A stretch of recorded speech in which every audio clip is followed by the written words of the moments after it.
మా సంఘ బిడ్డలు ఈ యొక్క సభల నిమిత్తం ఎంతగానో కష్టపడి ఉన్నారు, చెమటొడిచి ఉన్నారు. ఎన్నో దినాలు బట్టి ప్రార్థన చేస్తూ, కన్నీరు ప్రార్థన చేస్తూ ఈ సభలు ఇంత మహిమకరంగా జరగడానికి గల కారణం, ముఖ్య కారణం యేసయ్య అయితే, రెండవ కారణం మా సంఘ బిడ్డలు. దేవునికి స్తోత్రం, హల్లెలూయా. మా సంఘ బిడ్డల్లో ఎవరో కూడాను కోటీశ్వర్లు లేరండి.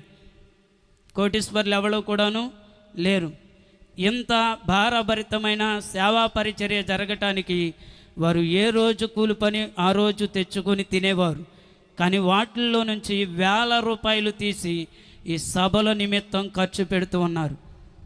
ఒక మాట చెప్పాలంటే, ఒకే ఒక మాట, అందరూ అంటారు కానుకలు ఎందుకు పడతలేదు అని అంటారు. నేను ఒకే ఒకసారి పట్టాను, మందిరం ఓపెనింగ్ రోజున మాత్రమే కానుకలు పట్టాను.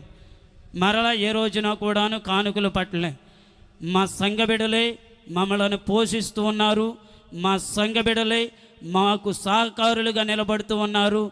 మాకు ఆధారము యేసయ్య, రెండోది మమ్మల్ని పోషిస్తున్నవారు మా సంఘ బిడ్డలు. దేవునికి స్తోత్రం, హల్లెలూయా. ఈ పరిచర్యను దేవుడి మీద మాత్రమే ఆధారపడి మేము చేస్తున్నాం. దేవుడి మీద మాత్రమే ఆధారపడి చేస్తున్నాం.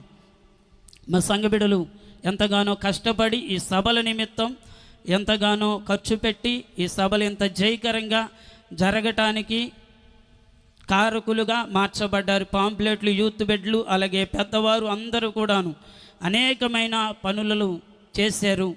అలాగే వంటల విషయాల్లో, అన్ని విషయాల్లో కూడాను బిడ్డలు ఎంతగానో కష్టపడ్డారు.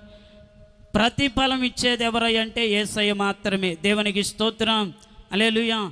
ప్రతిఫలం ఇచ్చేది యేసయ్య మాత్రమే. యేసయ్యే ప్రతిఫలము ఇస్తాడు. ప్రతి విషయంలో కూడా మా సంఘ బిడ్డలు ఏ కార్యక్రమం మొదలుపెట్టినా, ఏ పని చేసినా కానీ ముందుండి నన్ను నడిపిస్తూ, లేకపోతే నన్ను ప్రోత్సహిస్తూ, అయా ఈ కార్యక్రమం చేయండి మేమున్నాము అని చెప్పి ప్రతి కార్యక్రమానికి కూడా వారే ముందుండి మమ్మల్ని ప్రోత్సహిస్తూ ఉన్నారు.